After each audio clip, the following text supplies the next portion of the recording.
Last video में मैंने बताया था कि अगर एड्स का डाउट है तो लास्ट एक्सपोजर से जब आपने सेक्स किया आखिरी बार तो उसके 17वें दिन आप PCR टेस्ट करवा सकते हैं, पर उसकी कीमत लगभग 3 से 5 हज़ार होती है। तो ये हर कोई तो करा नहीं सकता, ठीक है, कोई महंगा होता है, गवर्नमेंट सेटअप में भी कोई इतनी ईजिली अवेलेबल नहीं है। तो अगर यही चीज़ अब लास्ट एक्सपोजर को अगर आपके 45 दिन हो गए हैं, लगभग 1.5 महीना हो गया, तो फिर आप सस्ता टेस्ट भी करा सकते हैं जिसकी कॉस्ट 500 से 1000 रुपये होती है, जिसको हम कहते हैं कॉम्बो एंटीजन एंटीबॉडीज़ टेस्ट। ठीक है, ये आपका केवल 500 रुपये तक में हो जाता है, अलग अलग लैब में है। और इसके भी अगर नेगेटिव आ जाए तो नेगेटिव का मतलब नेगेटिव है, पर इसकी लिमिट ये है कि आपको लास्ट जो टाइम आपका निकला हो पहले सेक्स से अनसेफ सेक्स से वो 45 दिन हो गए हों। जय हिंद। HIV या एड्स के लिए एक और सस्ता टेस्ट भी होता है जो रूटीन में किया जाता है, स्क्रीन टेस्ट होता है, जिसे हम बोलते हैं रैपिड टेस्ट या एंटीबॉडी टेस्ट।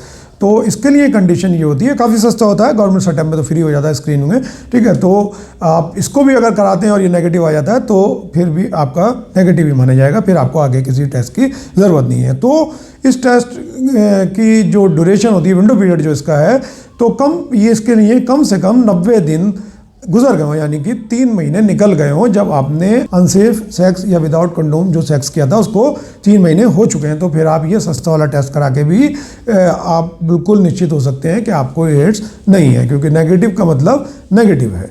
जय हिंद। कई बार आप लोग अनप्रोटेक्टेड सेक्स कर लेते हैं, यानी कि ऐसे लोगों के साथ आप मिल लेते हैं बिना कंडोम के, जहाँ आपको डाउट होता है कि इन्हें कोई बीमारी होगी, यानी ख़ासकर एड्स वगैरह, और आपको डाउट होता है कि अब कहीं मुझे तो नहीं हो जाएगा, और आप दूसरे दिन ही एड्स का या तीसरे दिन ही आप HIV का टेस्ट कराने पहुंच जाते हैं। तो मैं बता देना चाहता हूं कि 17 दिन से पहले टेस्ट कराने का कोई फ़ायदा नहीं है। ये इसका विंडो पीरियड होता है, यानी कि वो डिटेक्ट ही नहीं होता, कुछ आता ही नहीं है ब्लड में, तो आप डिटेक्ट क्या होगा टेस्ट में। तो इसके लिए आपको अगर कभी ऐसा लगता है कि मैंने अनप्रोटेक्टेड सेक्स कर लिया है, आपको पार्टनर पे डाउट है, तो फिर आपको जो HIV का टेस्ट कराना चाहिए वो 17 दिन बाद कराना चाहिए, और जब तक धैर्य से काम लेना चाहिए। एक्सरसाइज, जिम, अच्छी सामग्री पढ़नी चाहिए, अपना जो कोई नई हॉबी शुरू करनी चाहिए, ना कि आपको इसके लिए इंटरनेट पे रिसर्च करनी चाहिए, गूगल, यूट्यूब पे ऐसी वीडियोज़ नहीं देखनी चाहिए, उससे आपको मानसिक बीमारी होने का खतरा हो जाता है।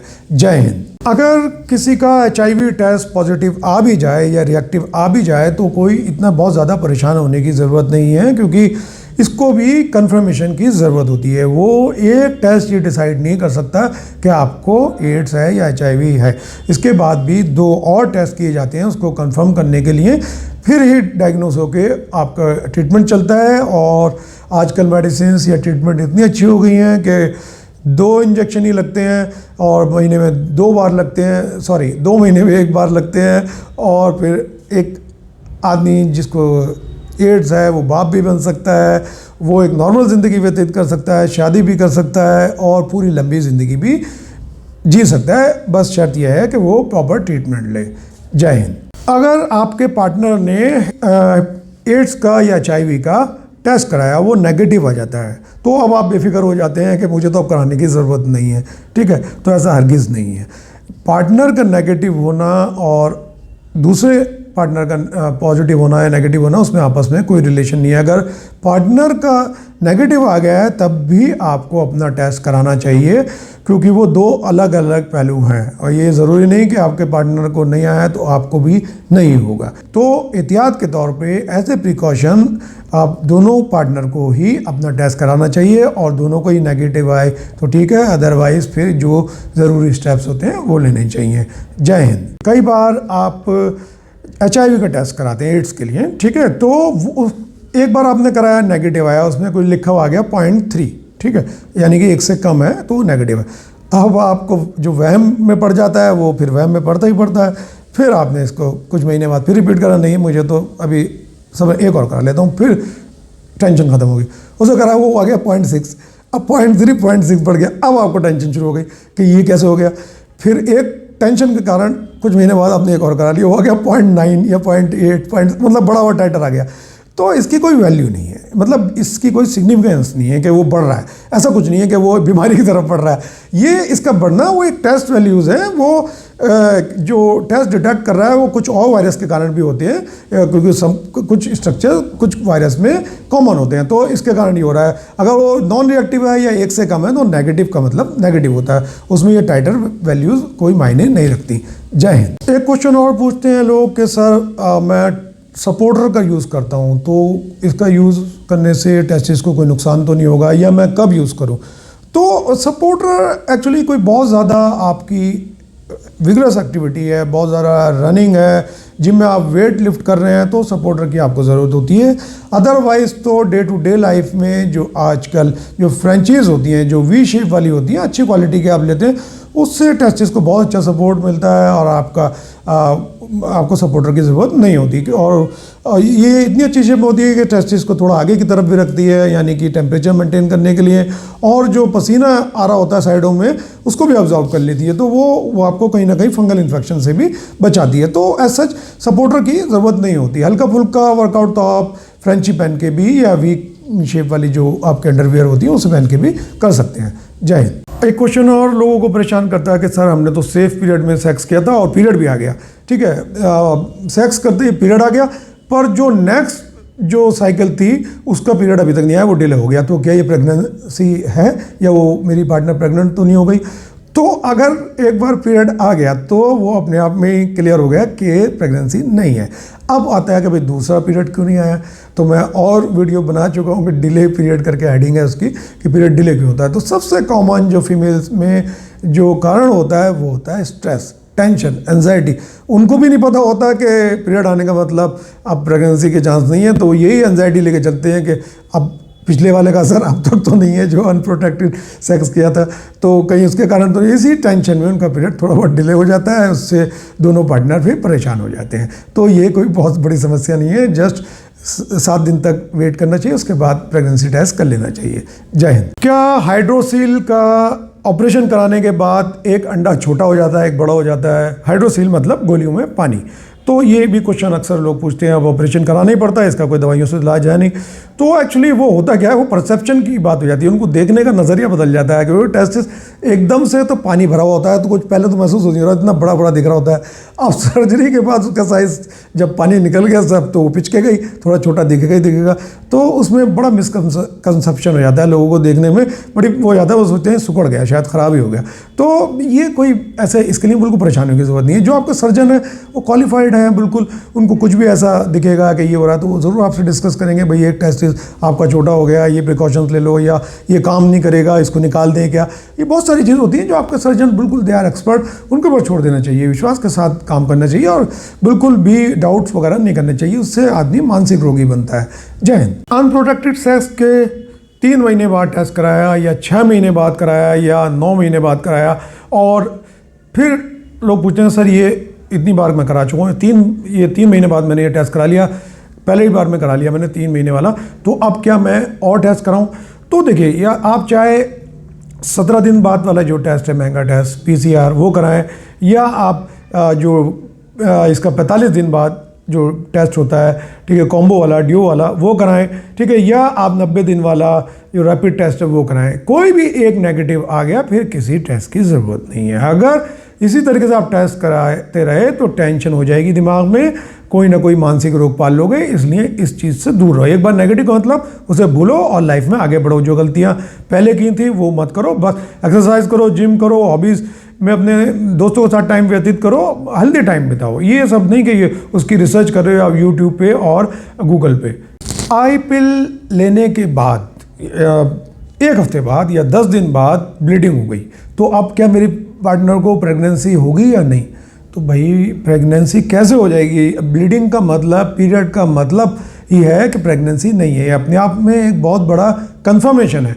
तो एक बार अगर पीरियड आ जाए तो फिर प्रेगनेंसी नहीं होती, ठीक है, वो चाहे नेचुरल पीरियड आए हो या फिर किसी मेडिसिन के थ्रू आए हो। पीरियड का मतलब ये है कि प्रेगनेंसी नहीं होगी, क्योंकि अगर प्रेगनेंसी होती है तो फिर 9 महीने तक, जब तक डिलीवरी ना हो फिर, या दूध पिलाने तक बच्चे को पीरियड नहीं आते। पीरियड का रुकना ही एक प्रेगनेंसी कहलाती है, एक साइन है, बहुत बड़ा कंफर्मेशन है, और ना कि ये कि वो उसके पीरियड के बाद भी कोई प्रेग्नेंट हो सकता है, ऐसा पॉसिबल नहीं है। जय हिंद। HIV का टेस्ट कितने में होता है और कब होता है, किस टाइम कराना चाहिए? तो देखो, इसके लिए एक टेस्ट नहीं है और सबके रिजल्ट एक किसी में भी नेगेटिव आ जाए एक ही बात मानी जाती है। जो सबसे महंगा टेस्ट होता है वो 17 दिन बाद कराया जाता है। उसके लिए जो खर्चा आता है लगभग 3 से 5 हज़ार रुपये आता है। That is called PCR, qualitative test. ठीक है, एक टेस्ट होता है जो कि 45 दिन बाद कराया जाता है। या दिन कहाँ से काउंट कर रहे हो आप? जब आपने अनप्रोटेक्टेड सेक्स किया था उससे काउंट हो रहे हैं दिन। ठीक है, तो 45 दिन बाद जो कराया था डुओ या कॉम्बो टेस्ट कहलाता है। उसमें खर्चा आता है लगभग 1000-1500। ठीक है, और एक होता है 90 दिन वाला रैपिड टेस्ट, वो स्क्रीन टेस्ट होता है, वो फ्री में भी आता है हॉस्पिटल वगैरह में, वो 500 रुपये में आपका हो जाता है। तो कोई भी नेगेटिव आ गया तो इसका मतलब नेगेटिव है, ये नहीं कि वो टेस्ट अच्छा है वो ख़राब है। टाइमिंग मैटर करती है।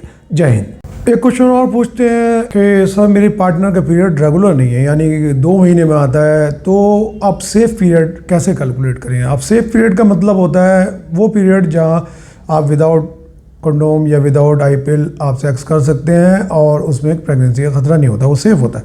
पर अगर पीरियड आपका 60 दिन का आ रहा है, 45 दिन का आ रहा है, 50 दिन का आ रहा है, तो फिर ये आपका जो फार्मूला है इसमें काम नहीं करता। तो सबसे पहले आपको क्योंकि ये अपने आप में एक बीमारी है, 60 दिन में पीरियड आना, ये this is not a normal thing, ये नॉर्मल नहीं है। तो सबसे पहले तो आपको पीरियड को नॉर्मल करना होगा, यानी कि 28 से 35 दिन या 25 से 35 दिन का करना होगा। इसके लिए आपको लेडी डॉक्टर से मिलके पूरा इसको डायग्नोज करा के ट्रीटमेंट लेना होता है। एक बार पीरियड नॉर्मल हो जाए फिर आप सेफ पीरियड का कैलकुलेशन कर सकते हैं। जय हिंद। एक क्वेश्चन और पूछते हैं कि सर मेरा ये ऑपरेशन हुआ है, हाइड्रोसील का ऑपरेशन हुआ है, मुझे आर्मी में जाना है, मिलिट्री में जाना है, पुलिस में जाना है, तो कोई प्रॉब्लम तो नहीं आएगी? तो देखिए, अब कोई भी सर्जरी हो उसका निशान होगा, उसकी हीलिंग हो रही होती है। ठीक है, प्रॉब्लम तो आएगी। पर अगर ये सर्जरी पहले हुई हो, काफ़ी पहले हो गई हो आपके मेडिकल से पहले, जो आर्मी का या पुलिस का, तो कोई प्रॉब्लम नहीं आती। तो कम से कम 6 महीने पहले का टाइम आप लेके चलिए। ये 1 साल कर लें तो और भी बढ़िया है, क्योंकि 6 महीने में पूरी रिकवरी हो जाती है। वो चाहे निशान हो, कोई इंजरी हो, वो हो, सब कुछ आपका नॉर्मल हो जाता है। तो फिर आपको सच किसी भी ऐसे फिजिकल में या कुछ मेडिकल में प्रॉब्लम नहीं आती है। जय हिंद। एक चीज़ से और लोग परेशान होते हैं कि सर मैंने अनप्रोटेक्टेड सेक्स कर लिया या कंडोम फट गया था कॉल गर्ल के साथ, प्रोस्टिट्यूट के साथ, तो अब मुझे कैसे पता चलेगा कि मुझे एड्स हो गया है या नहीं? कौन से ऐसे लक्षण हैं जिससे पता चलेगा या कि मुझे एड्स तो नहीं हो गया? तो इसमें सबसे पहला आप ये समझिए कि कोई भी सिम्टम ऐसा नहीं होता। जी हाँ, सच्चाई है। कोई भी स्पेसिफिक सिम्टम, यानी कि खासकर जो इसकी निशानी हो, एड्स की निशानी हो, ऐसा कोई लक्षण नहीं होता। ठीक है, बुखार आ रहा है, बुखार 50 चीज़ों में और आ जाता है, बदन टूट रहा है, 50 चीज़ों में और टूटने लगता है, कमज़ोरी हो रही है, वो भी उसमें, ये कोई भी लक्षण ऐसा नहीं है। आपको टेस्ट से ही क्लियर होगा। वो टेस्ट कौन से दिन होते हैं उसके लिए पूरी वीडियो बना चुका हूँ। एक टेस्ट होता है 17 दिन बाद, एक होता है 45 दिन बाद करा सकते हैं, एक 90 दिन बाद करा सकते हैं। तो कोई भी एक टेस्ट नेगेटिव आ गया तो फिर आप नेगेटिव हैं, आपको एड्स या HIV नहीं है। जय हिंद। अक्सर पूछते हैं मुझसे इंस्टाग्राम पे कि सर क्या प्रीकम, जो चिपचिपा पानी पहले निकलता है सेक्स से पहले, अगर क्या उससे भी HIV हो सकता है? कि हमने मतलब उस टाइम तक तो कंडोम लगाया नहीं था, फिर डिस्चार्ज के टाइम पे लगा लिया, तो ऐसा बिल्कुल नहीं करना चाहिए, क्योंकि स्टडीज़ में देखा गया है कि प्रीकम में भी वायरस पाया जा सकता है। बेशक ये बात अलग है कि इससे एड्स होने का खतरा बहुत कम होता है, पर ये चीज़ें या ये कंडीशन ऐसी नहीं है कि इसमें आप रिस्क उठा सकें या चांस ले सकें। तो मेरी सलाह ये रहेगी कि फोरप्ले से पहले भी, और ख़ासकर मल्टीपल पार्टनर वालों के साथ या अनजान पार्टनर के साथ, कॉल गर्ल के साथ या प्रोस्टिट्यूट के साथ, आप हमेशा कंडोम का यूज़ करें। अगर आपको सेक्स आप अवॉइड नहीं कर सकते, करना ही करना है तो ठीक है, तो इस चीज़ का आपको ध्यान रखना है। जय हिंद। एक और डाउट लोगों के मन में आ जाता है, नौजवानों के मन में खासकर जो हैंड प्रैक्टिस करते हैं, कि सर ये हस्तमैथुन से क्या टेस्टोस्टेरोन का लेवल, टेस्टोस्टेरोन जो कि आपका सेक्स हार्मोन, मेजर हार्मोन है, सब कुछ जो आपके सेक्सुअल एक्टिविटीज़ हैं या ग्रोथ है, सेक्सुअल ग्रोथ है, वो सब कुछ उसी पे डिपेंड होती है। तो उन्हें डाउट होता है कि हैंड प्रैक्टिस से ये कम तो नहीं हो जाएगा? तो ये हैंड प्रैक्टिस से बिल्कुल भी कम नहीं होता। रादर कोई भी सेक्सुअल एक्टिविटी हो, सेक्सुअल थॉट ही क्यों ना हो, सोच ही ऐसी क्यों ना हो, या आपका चाहे आप सेक्स कर रहे हो या मास्टरबेशन कर रहे हो या सेक्स के बारे में सोच रहे होते हैं, इसे ठरक बोलते हैं, तो अगर आप वो भी कर रहे हैं तो आपका टेस्टोस्टेरोन बढ़ेगा ही बढ़ेगा, ना कि कम होगा। तो ये एक मिथ है या नीम हकीमों को कमाने का या आपको डराने का एक ज़रिया है, इसमें आपको विश्वास बिल्कुल नहीं करना चाहिए। जय हिंद। नॉर्मल डिलीवरी के बाद जो माताएं अपने बच्चों को दूध पिलाती हैं तो उनमें प्रेगनेंसी का चांस कितना होता है? तो अगर वो एक्सक्लूसिव ब्रेस्ट फीडिंग कर रही हैं, यानी कि सिर्फ अपना दूध ही पिला रही हैं, तो 6 महीने तक प्रेगनेंसी का कोई ख़तरा नहीं होता, बिल्कुल सेफ है। अगर वो ऊपर का दूध भी दे रही है, मिक्स फीडिंग करा रही हैं, कभी वो कभी अपना, तो फिर उनको केवल 6 हफ्ते ही सेफ होते हैं, उसके बाद कभी भी प्रेगनेंसी हो सकती है। तो फिर उनको प्रिकॉशंस यूज़ करनी चाहिए, कंडोम वगैरह उनके पार्टनर को यूज़ करना चाहिए, सो दैट प्रेगनेंसी का ख़तरा ना हो।